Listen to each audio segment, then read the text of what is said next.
नमस्कार, मनी गुरु की इस खास पेशकश में आप सभी का स्वागत है। मैं हूं स्वाति रायना। इंश्योरेंस लेना निवेश नहीं माना जाता, लेकिन इंश्योरेंस में इन्वेस्ट करना बहुत जरूरी है और अब धीरे धीरे ये बात हमारी नई जनरेशन यानी जेनजी को भी समझ आने लगी है। दरअसल एक इंटरेस्टिंग डेटा और स्टडी सामने आई है जिसके मुताबिक लगभग 31% जेनजी टर्म इंश्योरेंस को काफी ज्यादा जरूरी मानने लगे हैं और हर 4 में से एक नई जनरेशन अपने पोर्टफोलियो में टर्म इंश्योरेंस और हेल्थ इंश्योरेंस को प्रेफरेंस देते हैं। इसी पर आज हम खास बातचीत करने वाले हैं हमारे 2 एक्सपर्ट्स के साथ। स्वागत करते हैं रुंगटा सिक्योरिटीज में certified financial planner Harshvardhan, Rungta of इनवाइज की फाउंडर प्रतिभा गिरीश। हर्षवर्धन और प्रतिभा दोनों का बहुत स्वागत है मनी गुरु के आज के इस खास कार्यक्रम में शामिल होने के लिए।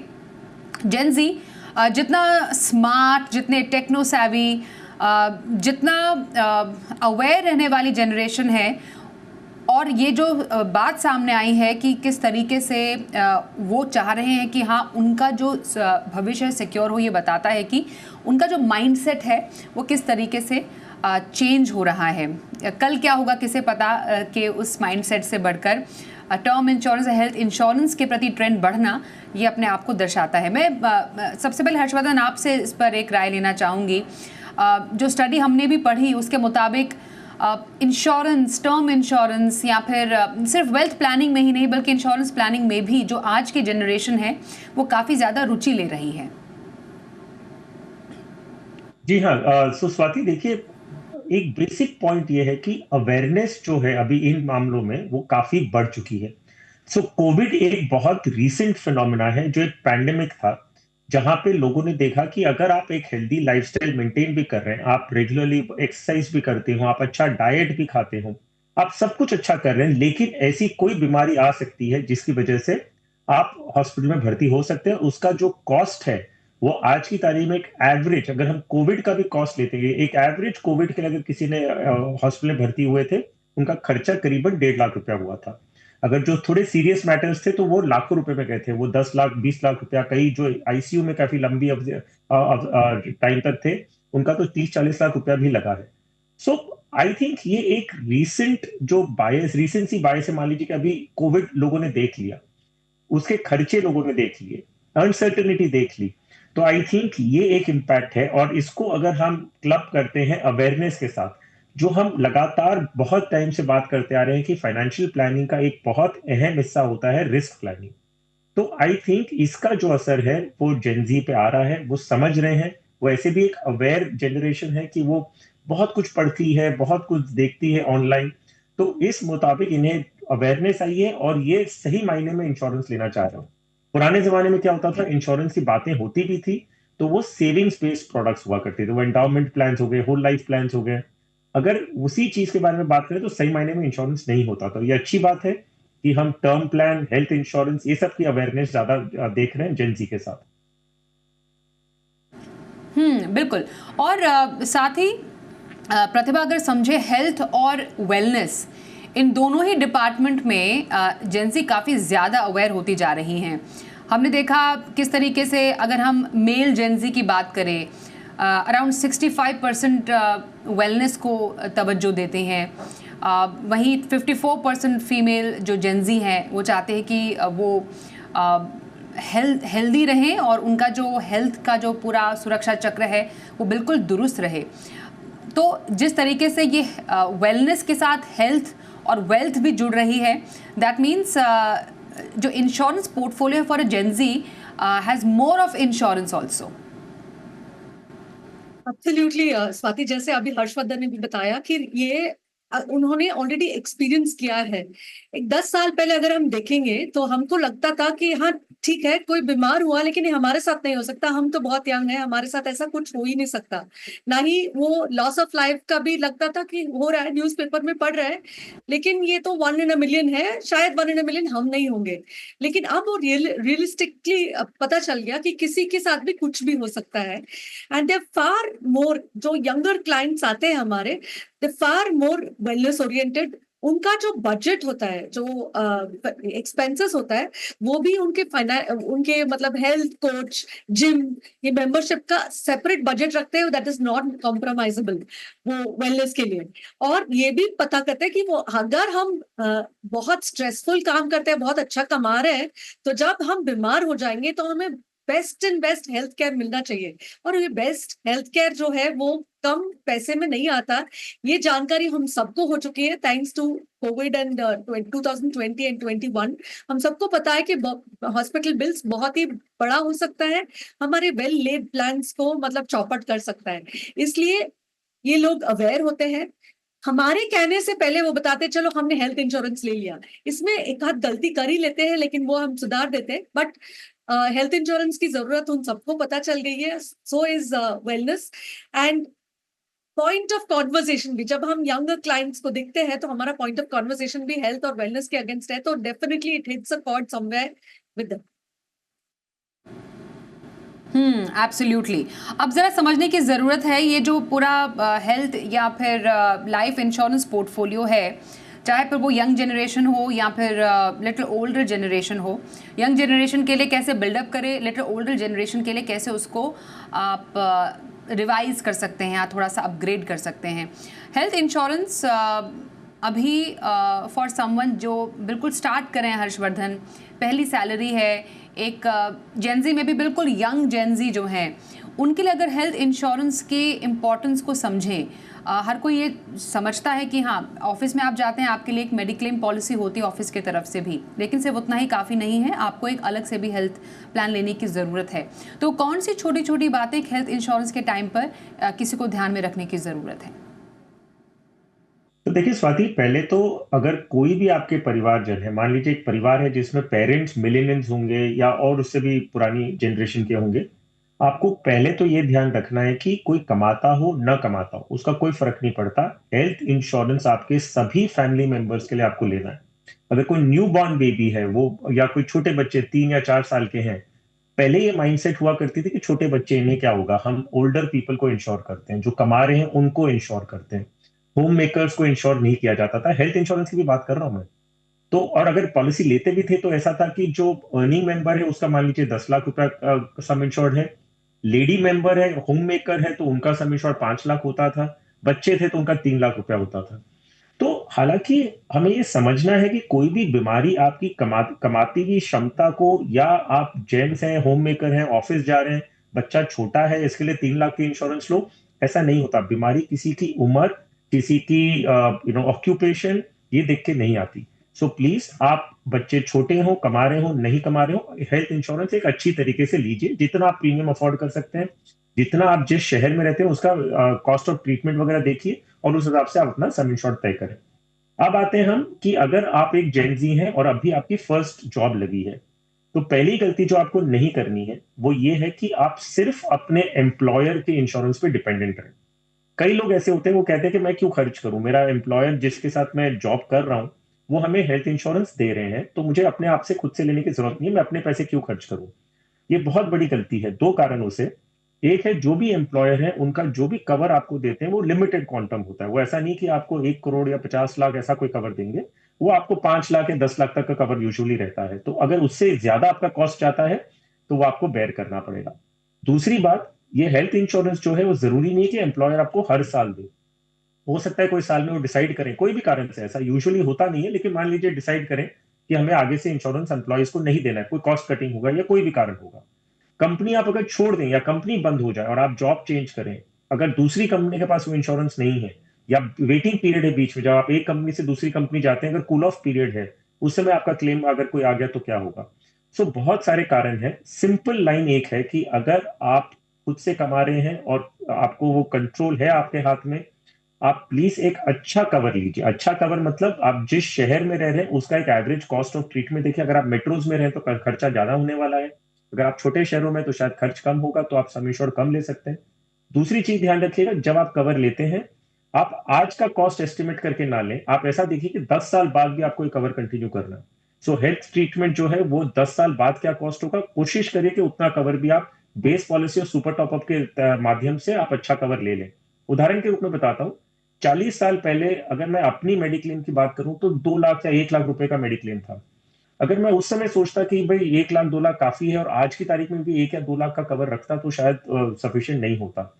तो आपको आगे की सोच के चलनी है कितना कवर होगा। सो ये सब चीजों को ध्यान में रखिए और एक अच्छा सा हेल्थ कवर लीजिए ताकि कभी भी कोई दुर्घटना हो या कोई ऐसी पैंडेमिक काइंड की सिचुएशन हो या कोई बीमारी हो, आप अपने आप के लिए अच्छा से अच्छा ट्रीटमेंट अफोर्ड कर सकें और आपके फाइनेंशियल स्ट्रेन ना पड़े। बिल्कुल। प्रतिभा, इसमें एक बात काफ़ी इम्पोर्टेंट ये भी हो जाती है कि हमारी इस यंग पॉपुलेशन में बहुत सारे ऐसे यंग प्रोफेशनल्स हैं जो एज गिग वर्कर्स काम करते हैं। हम बहुत सारे जो फास्ट फूड साइट्स हैं, डिलीवरीज हैं, उसमें यंग प्रोफेशनल्स को, यंग जेनजीज को देखते हैं। हाउ मच सिक्योर्ड या इंश्योर्ड दे आर, ये सबसे बड़ा एक अभी भी शायद कंसर्न है। इस मोर्चे पर क्या होना चाहिए? मतलब खुद एक एक वर्किंग प्रोफेशनल है, उनके लिए किस टाइप का इंश्योरेंस कितना लेना चाहिए और कौन कौन सा इंश्योरेंस लेना चाहिए, वो ये कैसे सुनिश्चित करें? उनको देखते हैं जो ये गिग इकोनॉमी बोला भी जाता है, बहुत यंग पीपल जो इसमें है, तो उनका परमानेंसी नहीं रहता। जैसे बताया था हर्षवर्धन ने कि कॉर्पोरेट में तो इंश्योरेंस भी मिल जाता है, शायद उनको कंपनी से इंश्योरेंस नहीं मिलता है। अब बीमारी तो किसी के साथ भी हो सकती है। बहुत मोस्ट इंपॉर्टेंट पॉइंट, ये यंग पीपल जो है, गिग इकोनॉमी जो काम कर रहे हैं, उनका प्रीमियम इन हेल्थ इंश्योरेंस वो अपने एज के ऊपर डिपेंडेंट है। वो यंग है इसलिए उनका प्रीमियम बहुत कम रहता है। उनको सबसे पहले अपने इन्वेस्टमेंट से भी पहले, जैसे वो नींव बनाते हैं, फाउंडेशन घर का बनाते हैं, फिर बिल्डिंग बनता है, वैसे इंश्योरेंस का बहुत जरूरी होता है कि आप हेल्थ इंश्योरेंस ले लें। और ये हेल्थ इंश्योरेंस में आपको ध्यान रखना है कि आप अगर यंग हो तो आपका प्रीमियम कम रहेगा। नंबर 2, अगर आप जैसे 10 लाख का देख रहे हो कि क्या प्रीमियम है और 25 लाख का क्या प्रीमियम है, तो कितना डिफरेंस है, वो डिफरेंस बहुत ज्यादा नहीं होता और 25 और 50 के बीच में इतना ज्यादा भी नहीं होगा। तो आप कौन से हॉस्पिटल में जाने वाले हो, कितना एक्सपेंस होने वाला है, इसके हिसाब से आपको इंश्योरेंस ले लेना चाहिए। ये ध्यान रखना है। जैसे जैसे आपका एज बढ़ता है, ये प्रीमियम फिक्स नहीं होता। आपने यंग एज में ले लिया इसलिए वही प्रीमियम दे रहे हैं, ऐसा नहीं है। जैसे आपका एज बढ़ता है प्रीमियम बढ़ेगा, लेकिन हर साल नहीं बढ़ता। जैसे 5 साल का एक गैप होता है, उसके बाद बढ़ता है। तो ये सबसे इंपॉर्टेंट चीज है कि आप बेस मिनिमम, मतलब टिक मार्क एक्टिविटी ना करें कि 1 लाख का इंश्योरेंस ले लिया, 2 लाख का इंश्योरेंस ले लिया और आप निश्चिंत हो गए कि चलो मैंने तो इंश्योरेंस ले लिया। लेकिन ये तो गलत बात है। आपको ये देखना है कि आप कितना खर्चा करने वाले हो और अपने लिए इंश्योरेंस लेना बहुत जरूरी है, स्पेशली आपका जब income is not permanent. Second बात, जब आप हेल्थ इंश्योरेंस ले रहे हो, ये हर एक के लिए लागू है कि आप फाइन प्रिंट जरूर देखिए कि आप ऐसा इंश्योरेंस लेने की कोशिश कीजिए, उसका प्रीमियम थोड़ा ज्यादा हो सकता है, जहां पे कोई एक्सक्लूजन या फाइन प्रिंट नहीं है। वो नहीं बताता कि आपको शेयरिंग रूम ही लेना है। अगर आप शेयरिंग रूम के साथ ठीक हो और आपने फाइन प्रिंट पढ़ा और लिया तो ठीक है, लेकिन बिना फाइन प्रिंट पढ़े आपने साइन कर दिया, आपको लग रहा है कि आप अच्छे से रूम ले सकते हो, लेकिन आपका इंश्योरेंस कंपनी लिमिट करता है, ये गलत बात होगी। तो definitely look at the fine print. और ये देखना भी जरूरी है, अगर आप कोई भी वर्कर हो, आपके फैमिली में और कौन कौन डिपेंडेंट है, क्या उनके पास इंश्योरेंस है, नहीं है तो शायद फ्लोटर कवर ले लें। ऐसा बहुत रेयर होता है कि हर एक फैमिली का हर एक मेंबर इकट्ठा सिक हो जाते हैं। फ्लोटर कवर थोड़ा कम प्रीमियम में लगेगा, तो फ्लोटर कवर भी ले सकते हैं।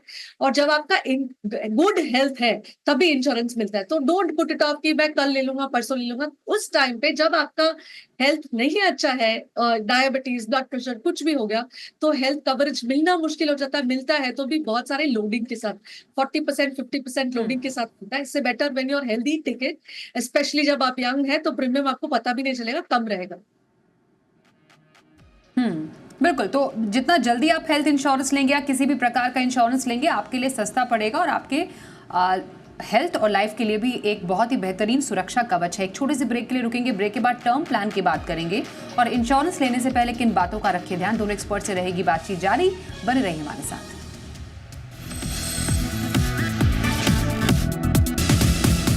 तो कैसे बनाए अपना insurance portfolio, specially young professionals, Gen Zs के लिए? हम हर्षवर्धन रूंगटा और प्रतिभा गिरीश से बात कर रहे हैं टर्म प्लान या टर्म इंश्योरेंस को लेकर।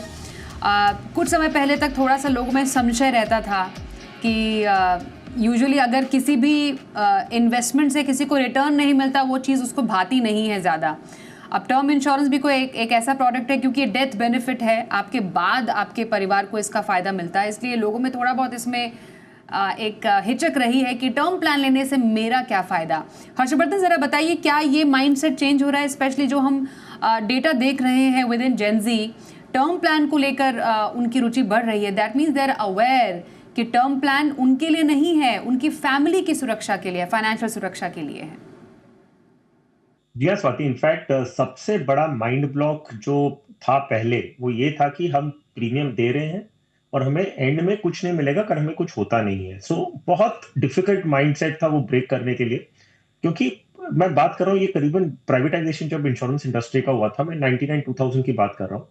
उस समय अगर हम किसी से बात करते थे टर्म प्लान की, तो उन्हें हमेशा वही हिचक रहता था कि प्रीमियम भरेंगे और 20 साल कुछ नहीं हुआ तो हमारा इतना रुपया नुकसान हो गया, तो क्यों ना एंडाउमेंट पॉलिसीज या ऐसे कुछ नहीं कि अगर कुछ नहीं हुआ तो 5 लाख की पॉलिसी भले ही ले लो, 25,000 रुपया भर रहे हैं हम, कुछ नहीं हुआ तो कम से कम 20 साल बाद 10-15 लाख रुपया तो मिलेगा। तो ये जो माइंडसेट है ये धीरे धीरे चेंज हुई है। और कारण क्या है, आप अगर पहले सिर्फ अफोर्डेबिलिटी देखते कि 25,000 रुपया भरना है, 5 लाख की पॉलिसी मिलती है तो कुछ ना कुछ वापस मिलेगा, लेकिन क्या 5 लाख रुपया सफिशियंट है आपकी फैमिली की फाइनेंशियल सिक्योरिटी के लिए? ये माइंडसेट जो चेंज हुआ है इसको बहुत वक्त लगा है, और इसके लिए प्राइवेट कंपनीज को ज्यादा श्रेय दिया जाएगा, क्योंकि उन्होंने कॉन्सेप्ट जो टर्म इंश्योरेंस का और जो रियल सेंस ऑफ इंश्योरेंस का वो धीरे धीरे प्रमोट हुआ है। आज ये अच्छी बात है कि जेंजी ये समझता है कि अगर मैं कोई चीज का पैसा भर रहा हूं, अगर कुछ हुआ तो मेरे परिवार को फाइनेंशियल सिक्योरिटी मिल जाएगी in the form of the some insured being paid, अगर नहीं हुआ तो ये पैसा खर्च हो गया, ऐसा समझ के चलना है। सो आई थिंक ये बहुत अच्छा एक शिफ्ट है माइंडसेट का, और प्योर सेंस ऑफ इंश्योरेंस जो खरीदा जा रहा है वो फाइनेंशियल सिक्योरिटी पर्पस को पूरा फुलफिल करता है। अब इंश्योरेंस प्रीमियम के बारे में स्वाति मैं यही कहूंगा कि ये ऐसा एक खर्च है जो बेस्ट है कि अगर वेस्ट हो जाए, इसका सबसे अच्छा उपयोग यही होता है कि इसका कोई फायदा ना मिले। क्यों? मान लीजिए आपने हेल्थ इंश्योरेंस लिया है और 5 साल 10 साल तक आपने सिर्फ प्रीमियम भरा है और आपको एक बार भी ऐसा सिचुएशन नहीं है कि आपको उसमें क्लेम लेना पड़े, विच मीन्स आपको भगवान ने अच्छी खासी सेहत दे रखी है और आपको हॉस्पिटल में भर्ती नहीं होना पड़ा। इससे बेटर सिचुएशन हो ही नहीं सकती। और वैसे ही टर्म इंश्योरेंस में आपने पॉलिसी ली और 20 या 30 साल बाद आपको कुछ नहीं हुआ, आप अपने परिवार के साथ में हैं, तो उससे बेटर कुछ नहीं। ऐसा प्रीमियम तो वेस्ट हुआ सबसे बेस्ट है। इंश्योरेंस प्रीमियम के लिए कहते हैं कि आपने अगर इंश्योरेंस ले लिया और कुछ हुआ आपके साथ, तो आप भगवान को कहते हैं थैंक गॉड। आपने इंश्योरेंस लिया और आपके साथ कुछ भी नहीं हुआ तो भी आप भगवान से कहेंगे थैंक गॉड। ये तो ऐसा खर्च है कि आप इसे मान के चलिए, कभी भी इसका फायदा ना मिले तो इसका सबसे बेस्ट उपयोग यही है। तो ये माइंडसेट से आप अपना इंश्योरेंस पोर्टफोलियो बनाएं, प्योर रिस्क पॉलिसी लें, कोई भी इन्वेस्टमेंट ओरिएंटेड पॉलिसी बिल्कुल भी ऐड ना करें, सिर्फ प्योर रिस्क इंश्योरेंस पॉलिसी लें, तो सही मायने में सही इंश्योरेंस अमाउंट आप ले पाएंगे at a very nominal cost. Right. और प्रतिभा, बहुत इंपॉर्टेंट हो जाता है कि ये समझना, अब ऐसे में अब कोई टर्म प्लान किसी को लेना ही है, क्या एक पर्टिकुलर अमाउंट है जिसका टर्म प्लान लेना चाहिए? टर्म प्लान लेना कितने अमाउंट, सम इंश्योर्ड कितना होना चाहिए? ये इसकी लोगों में कंफ्यूजन रहती है। क्या ये भी उम्र के हिसाब से, आप किस शहर में रहते हैं, जस्ट लाइक हेल्थ इंश्योरेंस हम देखते हैं, या आपकी लाइफस्टाइल कैसी है, उस पर डिपेंड करेगा? मोस्ट इम्पॉर्टेंट और मोस्ट साइंटिफिक वे है कि आप अपने डिपेंडेंस देखिए, आप पे फाइनेंशियली निर्भर कौन कौन है। आपके स्पाउस तो डेफिनेटली होंगे फाइनेंशियली डिपेंडेंट, बच्चे हैं तो उनका एजुकेशन, उनके जो बेसिक गोल्स है उनके लिए प्रोवाइड करना है। अगर आपने घर ले रखा है, होम लोन है, तो उसके लिए भी प्रोवाइड करना है। तो होम लोन का पैसा जो स्पाउस को, स्पाउस का जो कुछ साल के लिए तो गुजारा के लिए आपको करना पड़ेगा तैयारी, और बच्चों का ये आप इकट्ठा करके इंश्योरेंस ले सकते हैं। नहीं तो आप अपना देखिए, अपना आपका कितना एनुअल इनकम है, उसका 10 टाइम 15 टाइम्स जितना आपको प्रीमियम भरने की ताकत है उतना तो लेना ही चाहिए। लेकिन जैसे हर्षवर्धन ने भी बोला, 5 लाख 10 लाख 20 लाख का इंश्योरेंस लेना मतलब ही नहीं बनता, क्योंकि 20 लाख में ना ही कोई लोन छुट्टा कर पाएंगे, ना एजुकेशन होगा, ना स्पाउस का गुजारा हुआ। सो इट्स इम्पोर्टेंट कि आप यहाँ थंब रूल यूज करें अगर आप नहीं कैलकुलेट करना चाहते हैं, लेकिन अगर आपको पता है कितना है हमारा लायबिलिटीज इतना है तो वो करें। और दूसरी बात, जब आप ले रहे हैं तो आपको बहुत सारे एड ऑन फीचर्स मिलता है। जस्ट बिकॉज वो एड ऑन फीचर्स मिलता है जरूरी नहीं है कि आप ले। अगर plain simple plain vanilla policy, मैं पैसे भर रही हूँ, प्रीमियम है ये, अगर मुझे कुछ हो गया तो मेरे फैमिली को ये सम अश्योर्ड दे दो, ये काफी हो गया। उसमें मतलब बहुत सारे प्रीमियम्स आते हैं। आप पूरा पैसा इकट्ठा मत दो मेरे फैमिली को, वो अलग अलग डिफरेंट टाइप ऑफ कस्टमर्स के लिए हर एक को सारे राइडर्स लेने की जरूरत नहीं है। और मोस्ट इंपॉर्टेंट, ये एक कॉन्ट्रैक्ट होता है जो चेंज नहीं होता। आपने एक बार ले लिया तो ले लिया, खत्म। मतलब आपने अगर 18 इयर्स में लिया, आपका प्रीमियम कम रहेगा और लाइफ लॉन्ग वही प्रीमियम आपको भरना है जब तक आपका पॉलिसी जिंदा है। 25 इयर्स का पॉलिसी लिया आपने 18 इयर्स में तो बहुत सस्ते में पड़ेगा। यही चीज अगर आप 50 इयर्स में लोगे तो आपको प्रीमियम बहुत ज्यादा होगा। तो please take the policy when you are young. और किसको लेना चाहिए? आपके पास आपका कोई फाइनेंशियल डिपेंडेंस है, आपने शादी कर लिया, आपके पेरेंट्स आप पे डिपेंडेंट है, या बच्चे हैं, या लोन है, कुछ भी है, तो आपको इंश्योरेंस लेना जरूरी है। अगर कोई भी नहीं है, कोई आप पे फाइनेंशियल डिपेंडेंट नहीं है, तो इंश्योरेंस की, टर्म इंश्योरेंस की जरूरत है। ओके, तो ये हमने समझा टर्म इंश्योरेंस कितना ले और उम्र के हिसाब से भी टर्म इंश्योरेंस के अलग अलग कवरेज क्या हो सकती है। पर कोई भी इंश्योरेंस लेने से पहले हर्षवर्धन, हम जानते हैं कि इंश्योरेंस की टर्मिनोलॉजी काफ़ी कॉम्प्लेक्स हो सकती है, कई बार लोगों को समझ में नहीं आता। लोग कई बार लगते हैं, कई बार लोगों ने शिकायत किया कि हम ट्रैप हो गए हैं, हमें पता नहीं था कि हमें क्या मिल रहा था, हमने खरीद कुछ और लिया। तो इंश्योरेंस लेने से पहले इन्फॉर्म डिसीजन बनाना बेहद ज़रूरी है। एक हेल्थ इंश्योरेंस या फिर एक लाइफ प्लान लेने से पहले क्या जांचना चाहिए? तो पहली बात तो स्वाति, ये इंश्योरेंस पहले ही एक कॉम्प्लिकेटेड सब्जेक्ट है। आई मीन लोग इसे बहुत सिंपल समझते हैं और ये है नहीं। कारण ये है कि क्यों क्लेम्स पॉइंट ऑफ व्यू से आपको पॉलिसी खरीदनी चाहिए। जब भी आप पॉलिसी खरीदें, आप ये समझिए, उसे उसके फीचर्स जो देख रहे हैं वो अपनी जगह है। आप ये देखिए कि क्लेम के टाइम पे क्या क्या दिक्कतें आ सकती है और वो आपको किस तरह से उसे डील करना है। उदाहरण के रूप में बताता हूं, इंश्योरेंस में आप अभी एक कंपनी को, अपने आप को दूसरी कंपनी से डिफरेंशिएट करना है। सो सिंपल सा हेल्थ इंश्योरेंस की अगर एक बार सिंपल बात करें, हेल्थ इंश्योरेंस एक इंसान लेता क्यों है कि मान लीजिए हॉस्पिटल में कोई भर्ती होना पड़े, जो मेरा खर्चा है वो आप दे देना। तो इतनी सिंपल सी चीज को एक कंपनी ने restore benefit, double benefit, triple benefit, फिर कुछ और अपने आप को डिफरेंशिएट करने के लिए कंपनीज ने बहुत सारी एड ऑन फीचर्स लाए हैं। एकदम सिंपल रखिए कि मुझे बहुत फैंसी प्रोडक्ट नहीं चाहिए। मेरा बेसिक पर्पस क्या है कि अगर मैं हॉस्पिटल में भर्ती हूं, किन बीमारियों का पैसा आप मुझे 1 साल में नहीं देंगे, किसका 2 साल में नहीं देंगे, किसका 3 साल में दीजिए, बस वो लिस्ट देख लीजिए। आप ये देखिए कि आपको अगर ज्यादा सम इंश्योर्ड चाहिए तो आप एक base policy plus super top up के कॉम्बिनेशन में ले लीजिए। ये रिस्टोर बेनिफिट मल्टीपल 4 गुना हो जाएगा। ये कितने भी किंतु परंतु अगर पॉलिसी में आते हैं ना, ये क्लेम के टाइम में कहीं ना कहीं जाके आपको निराश करेंगे। तो पॉलिसी को एकदम सिंपल रखिए, बहुत फैंसी प्रोडक्ट्स लेने की जरूरत नहीं। आपका इंटेंट क्या है कि मैं हॉस्पिटल भर्ती हूं तो बिना कोई रूम रेंट की लिमिट के हिसाब से मुझे पैसा दीजिए। विच मीन्स कि अगर मेरा जो खर्चा होता है, मैं सिंगल रूम में रहूं कि डबल रूम में रहूं कि मैं स्वीट में रहूं, आप मुझे मेरा क्लेम जितना आता है मेरे सम इंश्योर्ड के अंदर में तो पैसा दे दीजिए। उसमें सब लिमिट मैंने कहा कि नहीं होनी चाहिए। एक है रूम रेंट सब लिमिट हो गई, एक कोपे। दूसरा कि अगर मेरा 1 लाख रुपए खर्चा आ रहा है, आप मेरा पूरा 1 लाख रुपया दे दीजिएगा। उसमें मेरा को पेमेंट मत दीजिए कि 10% या 20% मुझे देना है, बाकी का आप देंगे, नहीं, पूरा पेमेंट आप करेंगे। एक आपको बेनिफिट मिलता है कि कंपनी उसमें कंज्यूमेबल्स भी ऐड करती है, तो ये आप ऐड कर सकते हैं पॉलिसी में कि कई खर्चे होते हैं जो नॉन मेडिकल इन नेचर है। विच मीन्स कि आप हॉस्पिटल में भर्ती तो हुए हैं लेकिन वो मेडिकल कॉस्ट में नहीं आता, वो नॉन मेडिकल कॉस्ट में जाता है, तो कंज्यूमेबल्स माना जाता है। तो वो आप ऐड कर सकते हैं अपनी पॉलिसी में, कर लीजिए, ताकि कोई भी किंतु परंतु नहीं होगा। जो आपका बिल है पूरा का पूरा दिया जाएगा।